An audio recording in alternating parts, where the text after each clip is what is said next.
Hi. Hello. నమస్తే అందరికీ. Welcome to my channel 'Gana stories world'. ఇప్పుడు మనం చెప్పుకోబోతున్న స్టోరీ 'శ్రీవల్లి' ఎపిసోడ్ 20.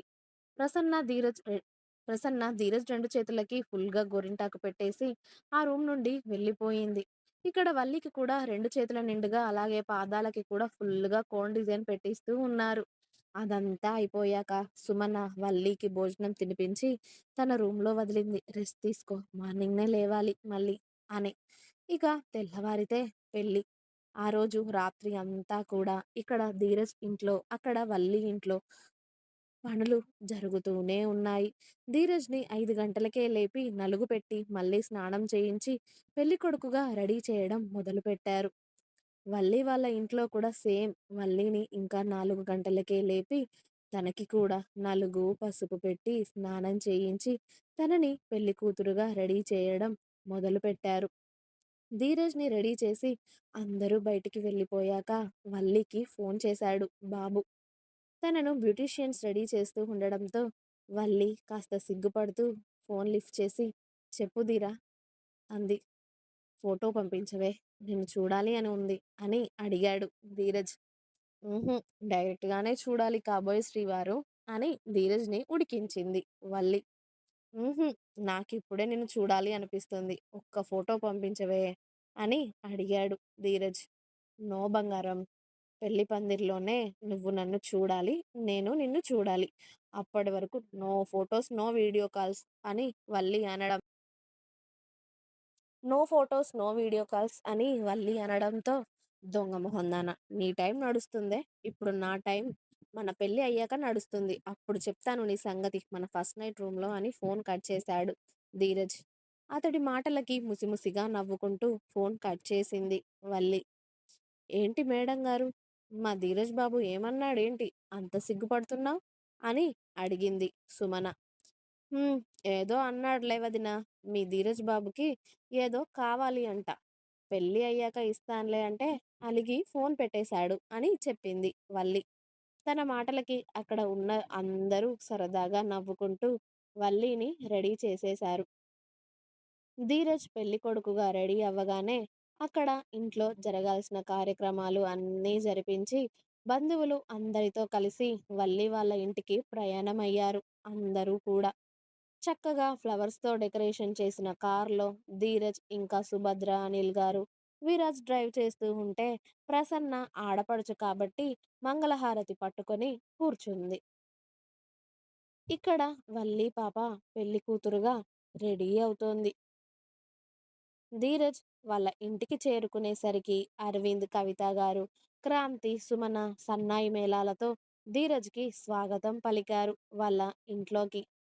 ధీరజ్‌ని అక్కడ గేటు దగ్గరే ఆపేసి క్రాంతి, ధీరజ్ కాళ్ళు కడిగాక అక్కడ జరగాల్సిన కార్యక్రమాలు అన్నీ కూడా పూర్తి చేసుకున్నాక ధీరజ్‌ని తీసుకువెళ్ళి పెళ్లిపీటలపై కూర్చోబెట్టారు. ధీరజ్ పెళ్లిపీటలపై కూర్చోగానే పంతులు గారు చేయాల్సిన పూజలన్నీ చేయిస్తున్నారు ధీరజ్‌తో. అరగంట పాటు ధీరజ్ పూజ చేశాక అమ్మాయిని తీసుకురండి అన్న పంతులు గారి పిలుపు అందుకొని సుమన, కవిత గారు వెళ్ళి వల్లిని తీసుకువస్తూ ఉన్నారు పెళ్లి మండపంలోకి. ఆమె పట్టీల సౌండ్‌కి ధీరజ్ తల తిప్పి చూసేసరికి cream colour and maroon colour పట్టు శారీలో ఒంటి నిండా నగలు ధరించి పూల జడతో నుదుటిన బాసికము చేతిలో కొబ్బరి బోండం పట్టుకొని దేవకన్యలా నడిచి వస్తూ ఉంటుంది శ్రీవల్లి. ఆమెని అలా చూసి మరోసారి ఫ్లాట్ అయిపోయాడు హీరో బాబు. ఆమెనే చిన్న స్మైల్‌తో చూస్తూ ఉంటే వల్లికి మాత్రం కళ్ళు ఎత్తాలి అంటే చాలా బిడియంగా ఉంది. ఎందుకో ధీరజ్‌ని చూడాలి అంటే ఫస్ట్ టైం ఆమెకి సిగ్గు అడ్డు వస్తుంది. వల్లిని తీసుకువచ్చి పెళ్లిపీటలపై కూర్చోబెట్టగానే శ్రీవల్లితో కూడా కొన్ని పూజలు చేయించాక అరవింద్ గారు, సుభద్ర గారు వచ్చి అల్లుడు కాళ్ళు కడిగి అరవింద్ గారు, కవిత గారు వచ్చి అల్లుడి కాళ్ళు కడిగి ఆ నీళ్లు వాళ్ళ తల మీద చల్లుకొని కన్యాదానం చేస్తారు. తర్వాత శ్రీవల్లిని, ధీరజ్‌ని ఎదురుగా కూర్చోబెట్టి వాళ్ళ ఇద్దరి మధ్యలో అడ్డు తెర పెడతారు. ఆ తర్వాత జీలకర్ర, బెల్లం ఒకరి తలపై ఒకరితో పెట్టించి ఆ తర్వాత వాళ్ళిద్దరి మధ్యలో ఉన్న అడ్డుతెర తీస్తారు. అప్పుడు చూసుకుంటారు ఇద్దరు ఒకరి కళ్ళల్లోకి ఒకరు. ప్రపంచంలో ఉన్న సంతోషమంతా వాళ్ళిద్దరి మధ్యే కనిపిస్తూ ఉంటే, అందరూ వాళ్ళిద్దరినే చాలా సంతోషంగా చూస్తూ ఉంటారు. కానీ స్టేజ్ కింద ఉన్న మన్విత, ఇంద్రాని మాత్రం ఉడికిపోతూ ఉంటారు. వాళ్ళు పెళ్ళికి రావడమే అరవింద్ గారి ఇల్లు చూసి షాక్ అయిపోయారు. ఇదేంటి, ధీరజ్ వాళ్ళకన్నా 4 రేట్లు ఎక్కువగానే ఆస్తిపరులు ఉన్నట్టున్నారు కదా వీళ్ళు. నేనేదో ధీరజ్ బాబు మామూలు అమ్మాయిని చేసుకుంటున్నాడేమో, ఎలానో తికమక చేసి ఆ పెళ్ళిని ఆపి నీతో పెళ్లి చేద్దామని అనుకున్నానే. కానీ ఇక్కడ తీరా చూస్తే వీళ్ళు ధీరజ్ వాళ్ళకన్నా ఇంకా 4 రేట్లు బలిసిన వాళ్ళలా కనిపిస్తున్నారు. అసలు వాళ్ళను ముట్టుకునే ధైర్యం కూడా మనం చేయలేం. ఇంటి చుట్టూ చూడు ఎంతమంది సెక్యూరిటీ ఉన్నారు అసలు అని భయపడింది ఇంద్రాణి ఆ సెక్యూరిటీని చూడగానే. నానమ్మ, బావకి అక్కడ ఎవరితోనో పెళ్ళైపోతుంది. ఇక నాతో ఎప్పుడు చేస్తావు పెళ్లి? బావ నాకిక దక్కనట్టేనా? అని మన్విత రాగాలు తీస్తూ ఉంటే, ముందు పెళ్ళైతే జరగనివ్వవే. తను మన ఇంట్లో ఉండాలి కదా! తను ఎలాగూ ఆస్తి ఉన్న అమ్మాయి. అది ధీరజ్‌తో మెలగాలి కదా! ఆ డబ్బు ఉన్న అమ్మాయి, డబ్బు తక్కువ ఉన్న అబ్బాయితో ఎలా ఉండగలుగుతుంది? అదే 4 రోజులు వీడితో ఎంజాయ్ చేసి, వీడు నచ్చలేదని వెళ్ళిపోతుందిలే. నువ్వేం కంగారు పడకు అని పచ్చని పెళ్లి పందిరిలో అశుభం పలుకుతుంది ఇంద్రాణి. ఆ పెళ్లి చూడడం కూడా ఇక ఇష్టమే లేనట్టు మన్విత, ఇంద్రాణి వెళ్ళి భోజనాల మీద పడతారు. జీలకర్ర బెల్లం కార్యక్రమం అయిపోగానే ఇక మాంగళ్యధారణ సమయం ఆసన్నం అయ్యింది.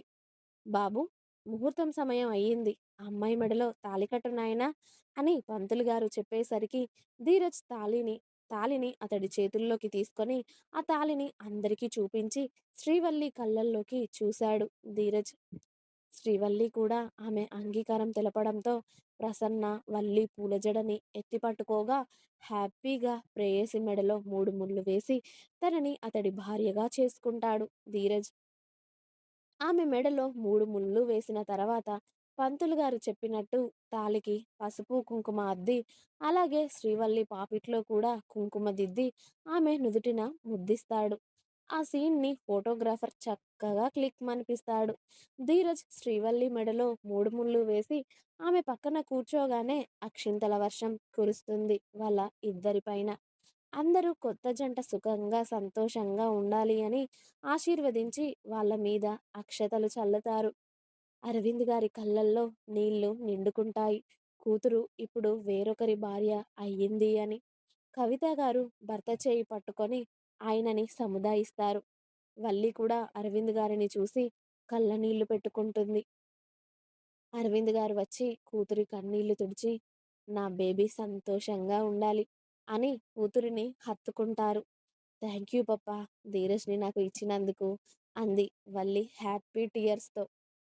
హా, నాదేం లేదు బేటా, మీ ఇద్దరి ప్రేమని నేను ఒప్పుకున్నాను అంతే అని ధీరజ్ ఇక నా కూతురు నీ బాధ్యతే అన్నారు. తను నా బాధ్యత కాదు మావయ్య, నా ప్రాణం కన్నా ఎక్కువే అని చెప్పాడు ధీరజ్.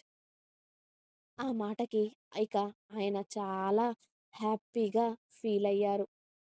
మాంగళ్యధారణ అయిపోగానే ఇక తలంబ్రాల తంతు కూడా మొదలవుతుంది. అది కూడా అయిపోయాక సప్తపది, ఆ తర్వాత వల్లి కాళ్ళకి మెట్టెలు తొడుగుతాడు ధీరజ్.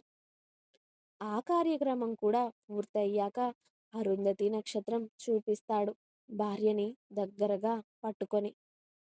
ఇక పెళ్లి తంతు అన్ని కార్యక్రమాలు పూర్తయ్యాక పెళ్లికి వచ్చిన పెద్ద పెద్ద బిజినెస్ మ్యాన్లు, రాజకీయ నాయకులు అందరూ కూడా స్టేజ్ మీదకి వచ్చి ధీరజ్ని వల్లిని విష్ చేసి వాళ్ళకి గిఫ్ట్లు అలాగే వాళ్ళ ఆశీర్వాదాలు కూడా అందజేసి వాళ్ళ విందు అందుకొని వెళ్ళిపోతారు. ధీర, కాలు లాగుతున్నాయిరా అంది వల్లి గెస్ట్ విష్ చేస్తూ ఉంటే వాళ్ళకి నవ్వుతూ రిప్లై ఇస్తూనే. ఎత్తుకోమంటావా పోనీ, వీళ్ళందరి ముందు ఏం బాగోదురా అని కాసేపు వాళ్ళకి అరేంజ్ చేసిన చైర్లో కూర్చుంటుంది వల్లి. ధీరజ్ బాబు కూడా వల్లి పక్కన కూర్చొని ఆమె నుదుటిన కుంకుమ సరి చేస్తూ ఉంటాడు.